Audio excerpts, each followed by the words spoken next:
Joining me now is one of the House lawmakers who was in today's classified briefing on Iran, Democratic Congressman Jimmy Panetta of California. Congressman, thanks so much for joining me. I really appreciate it. Thank you. So I want to get to today's classified briefing, but I have to start with, and hopefully you could hear President Trump there taking questions from reporters. A couple of things I just want to get your reaction to, if you would respond to what we just heard. Yamiche broke down the fact that President Trump announcing there that he has, in fact, suspended trade negotiations with Canada, the United States' second largest trading partner. What's your reaction to that? Yeah, I appreciate that, especially being a member of the Trade Subcommittee on the Ways and Means Committee. This is one of these topics where Congress needs to assert itself. Hopefully, Speaker Johnson understands that under Article 1, Section 8, Clause 3, it's the United States Congress that has the purview over foreign commerce. So I would hope that basically right now, if the president can't get this deal done, hopefully Congress can, just like we did with the United States-Mexico-Canada trade agreement. We also heard him say there that I think it's close when he was asked if there could potentially be a ceasefire agreement between Israel and Hamas. What do you make of that? He said we could see some type of agreement in the next week or so. Really, the first time we've heard of that type of a timeline coming from him. Yeah, absolutely. Look, I think right now, as we're saying, based on the fact that you have the president of the United States taking part in the Israel-Iran war, hopefully he has some leverage over Israel in the sense that he looks at these upcoming negotiations, not just with the ceasefire and diplomacy with Iran, but also looking at more of a bigger picture. What can they do when it comes to ceasefire in Gaza? What also can they do when it comes to potential normalization with Saudi Arabia? Now more than ever, this should happen. Obviously, we want to make sure all of the hostages are released. We want to make sure that Hamas is degraded and decimated. But at the same time, we have to, as the president said, you have to make sure there's humanitarian aid into the people of Gaza. It's horrific what we're seeing right now. And the president needs to be doing everything we can to ensure that there's humanitarian aid getting to these people who need it the most. Do you think the United States is doing enough to ensure that humanitarian aid is getting into the people of Gaza, Congressman?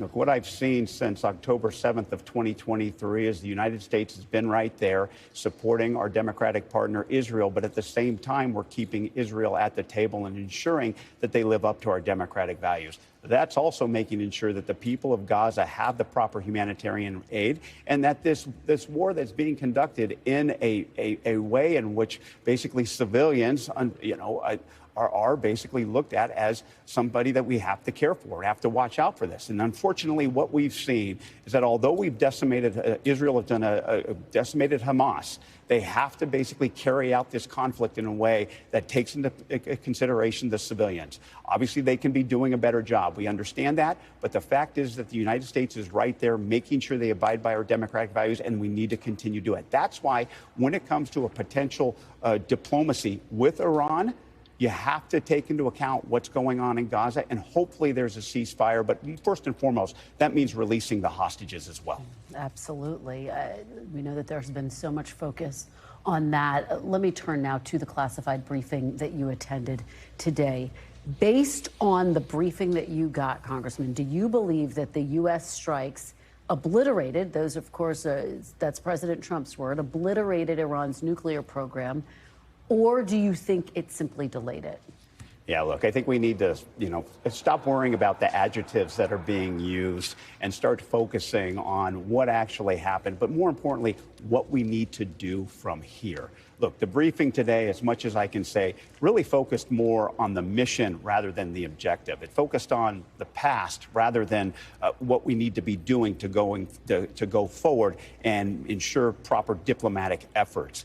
And so, obviously, as an American, I was proud of the mission, the way they did it in a concise, careful way, in covert way. But at the same time, as a U.S. representative, I have an obligation to ensure that it's done within the constitutional standards. But at the same time, where do we go from here? Ensuring that there's diplomacy. The problem is that we're seeing way too much uncertainty.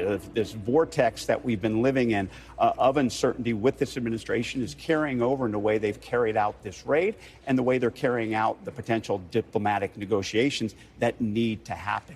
It's uncertain in regards to what's going to happen with the Iranian regime. It's uncertain in what's going to happen to their will and their desire Two, basically continue their potential for nuclear enrichment and their desire to have a nuclear weapon. That's why we need diplomacy. If we don't have diplomacy, we're then going to have to continue to be involved in the Middle East and trying to contain and constrain Iranian desires to have a nuclear weapon. Well, the president is saying that there is hope that talks will resume if, in fact, those diplomatic talks that you're referencing are able to get on track. Will the strikes have been worth it, do you think, Congressman? Look, obviously what we saw and what we're seeing through open source is that this mission actually degraded and destroyed much of the Iranian nuclear efforts and their capabilities. However, know-how, knowledge, and geology still lasts through bombs. And so that's why we have to ensure that we actually talk to the Iranians, make sure they are at the table, not some intermediaries, that they're actually coming to the table and talk to us. The problem is, as we've seen, who does Iran trust right now? They may not trust the Americans after we bomb them, but at the same time, I really believe they have no other option but to negotiate. Now, because if they do try to go it alone, try to withdraw from the non-proliferation treaty, try to shut out any sort of IAEA inspectors, and then develop in secret a nuclear bomb, we know what's going to happen again. We just saw it over the past week. I have to turn to what the president has dubbed the one big beautiful bill. I know it's in the other chamber right now. The parliamentarians stripped several provisions out of it. I'm wondering if you can give us your best sense. Do you see this passing? And by the way, President Trump said today, if I were a Democrat, I'd vote for this bill all day long because it's tax cuts and so many other things that are common sense. Do you have any concerns that by not voting for this bill, it could make Democrats vulnerable in the midterms? No, not at all, based on the damage that it can do to hardworking American families. Right now, as it is, you have a bill that basically cuts essential benefits, Medicaid, nutrition for working families in order to pay for tax cuts for billionaires. But also what I'm worried about, and people need to be talking about more, is what this will do to our children in regards to our debt and our deficit. Right now, as you know, our debt is about $36 trillion. If this bill passes, basically that will increase the debt by $4 to $5 trillion.